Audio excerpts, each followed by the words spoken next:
নমস্কার, আমি আচার্য প্রশান্ত গোলদার বলছি।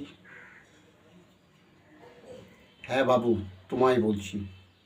হ্যাঁ, তোমাকে বলছি, আপনাদের সকলকে বলছি আমি।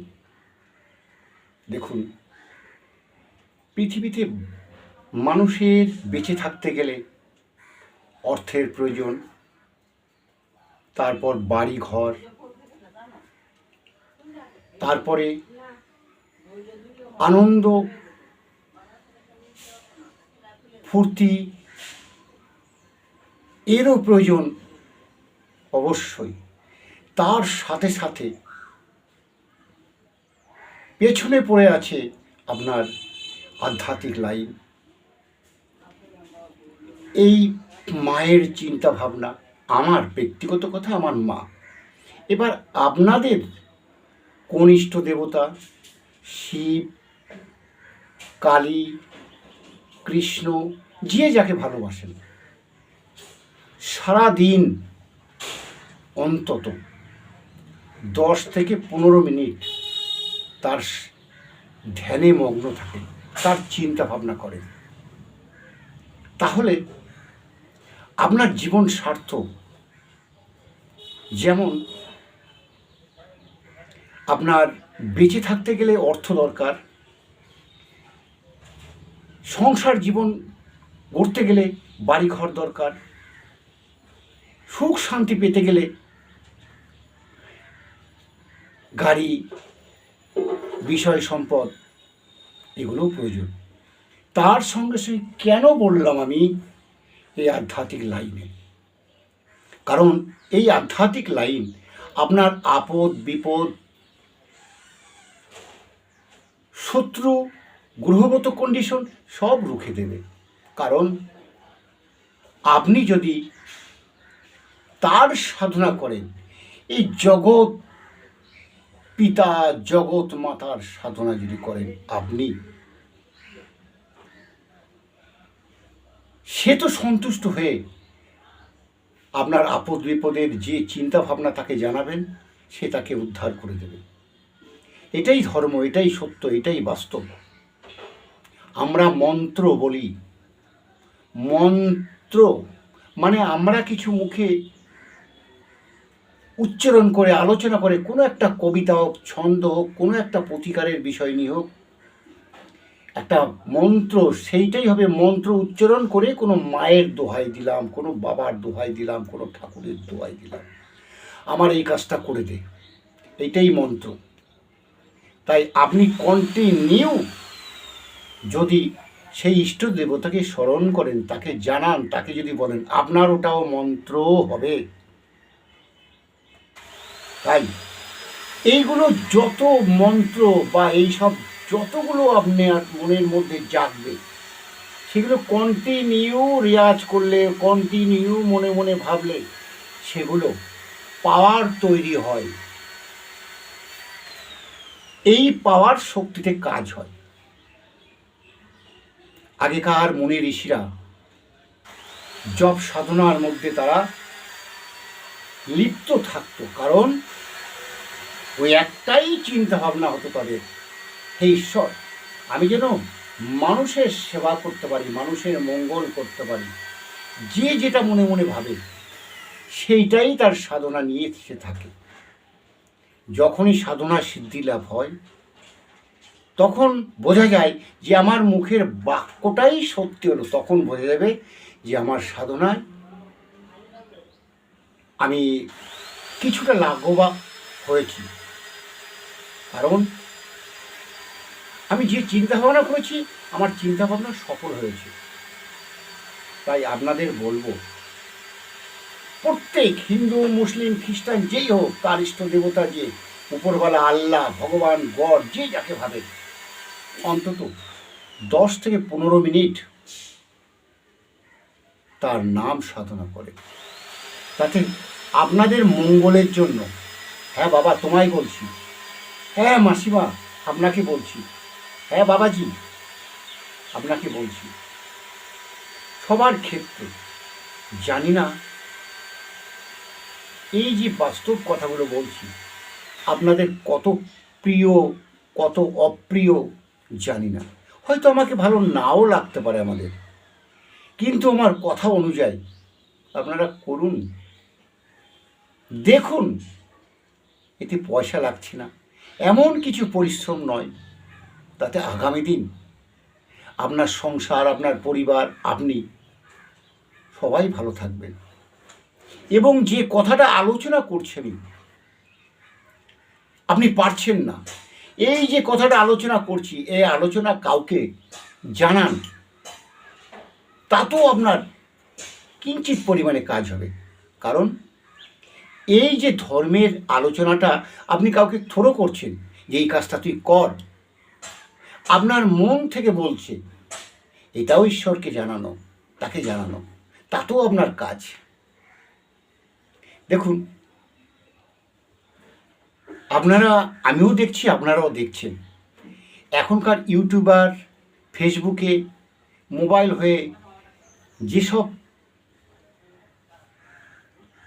মানে কি বলবো, যেগুলো তুলে দিচ্ছে, কোনো মেয়ে, কোনো একটা হাস্যকর, কোনো একটা কি বলবো যাকে বলে, আমি বলতে সংকোচ বোধ হচ্ছে, যাই হোক, এইসব জিনিসগুলো ছেড়ে দিলে কত ছেলেরা লাইক করছে, শেয়ার করছে, কত কত কত আনন্দ, সুখ। অবশ্যই যখন যেটা দরকার সেটাই করা উচিত, কিন্তু এগুলো ইয়ং ছেলেদের পক্ষে সম্ভব, বয়স্ক লোক, বার্ধক্য লোক যারা দিকে এগোচ্ছে তাদের কাছে সম্ভব নয় এগুলো। তাই তাদের ক্ষেত্রে আমি বলছি, কথায় বলে যথা ধর্ম তথা জয়। তাই আপনাদের বয়স অনুযায়ী এই আধ্যাত্মিক লাইনে ছোটেন বা বলেন বা বোঝেন বা করেন, তাতে আপনার মঙ্গল হবে, আপনার পরিবারের মঙ্গল হবে, আপনার সন্তানের মঙ্গল হবে। দেখুন, কেউ কেউ অনেকে বলে আমাদের জ্ঞান দিচ্ছে, মাফ করবেন, আমি জ্ঞান দিচ্ছি না। যারা আমাকে ভালোবাসে, আমার এই নীতি কথা যারা পছন্দ করে, অনেকেই আমাকে পছন্দ করে, আমাকে ফোন করে বলে, তাদের ক্ষেত্রে আমি বলছি। আর যারা এগুলো পছন্দ করবেন না, বাবু তোমাদের কাছে আমি হাত জোরে করো মিনতি করে বলছি, তোমরা আমার জিনিসটাকে দেখো না, গ্রহণ করো না, অ্যাকসেপ্ট করবেও না, আমি তোমাদের ক্ষেত্রে বলছি আমি। যাই হোক, জ্ঞান তো বিনি পয়সায় জ্ঞান, তাই না? তার জন্যে অনেকে অ্যাকসেপ্ট করবে না, অনেকে পছন্দ করবে না, দরকার নেই। তবে যারা এই আধ্যাত্মিক লাইনে, যাদের হৃদয়, মন, প্রাণ উদার, সরলতা, তাদের ক্ষেত্রে বলবো আপনারা করুন বাবু, করুন মা। পৃথিবীতে মানুষ হয়ে জন্মগ্রহণ করেছ বা করেছি, মানুষের সেবা, মানুষকে ভালো না বাসলে মানুষ হওয়ার জন্মটা আমাদের বৃথাই। এক এক মহাপুরুষ এক একটা বাণী আমাদের এই পৃথিবীর বুকে প্রচার করে গেছে। তুমি নিজে চেষ্টা করো, শেখো, তোমার নিজের বিবেককে তুমি প্রশ্ন করো, তারপরে তুমি তোমার একটা বাণী এই পৃথিবীর বুকে ছড়িয়ে দাও, সেই জায়গায় গিয়ে। যাই হোক বাবা, আমি এখন আর এই বিষয়ে কিছু বলবো না। আমার বড় মা, ওই কামাখ্যা দেবী মা আমার বড় মা, আমার গুরুদেব, ওই কামাখ্যা মায়ের দুটো রাঙা চরণে, তার স্মরণে আমাকে বসিয়ে দিয়ে আমার গুরুদেব দেহ রেখেছেন। যাই হোক, তারপরে আমি আমার আর এক গুরুদেব ওনার কাছে দীক্ষা নিয়েছি। মা চণ্ডাল উনি আমায় দান করেছেন, সেই সাধনা করেছি। গত 1 বছর হয়েছে আমি শ্মশান যাত্রায় গিয়েছিলাম। 3টে বছর আমার শ্মশান যাত্রায় যেতে হবে। এবার আগামী কালী পুজোয় আসছে, ওই কালী পুজোতে আমার 2 বছর হবে। তার পরের বছর 3 বছর হলে আমার 3 বছরের সাধনা। যাই হোক, আমি শ্মশান যাত্রায় গিয়ে কি দেখেছি, আমার সঙ্গে কে কথা বলেছে, আমি এই বিষয় নিয়ে আপনাদের আলোচনা করব না। তবে তার মধ্যে একটু হিন্স দিয়ে গেছি, কে আমার সঙ্গে কথা বলেছে, কে আমার সঙ্গে দেখা দিয়েছে। আমি মিথ্যা বলি না, আর মিথ্যা বললে এই মুখের বাক্য নষ্ট হয়ে যাবে। যাই হোক, আবার অন্যদিন আলোচনা করব। এই পৃথিবীতে শিক্ষা জ্ঞান এর শেষ নেই। যাই হোক, কম বেশি ভালো মন্দ যাই হোক, আমি এই বিষয় নিয়ে আরও কিছু আলোচনা করব পরের দিকে। কারণ শেষ আলোচনাটা হচ্ছে এখন যে আপনারা কেন বললাম যে এই আধ্যাত্মিক লাইনে যান, গিয়ে আপনাদের মঙ্গল কামনা করুন।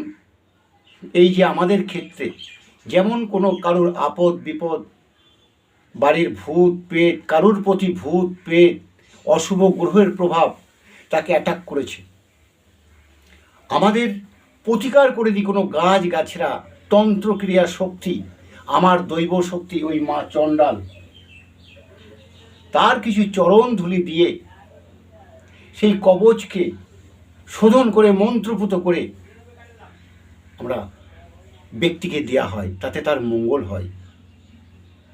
তেমনি এই সাধনা মার্গে গিয়ে আপনারও মঙ্গলের জন্য আপনারা করুন।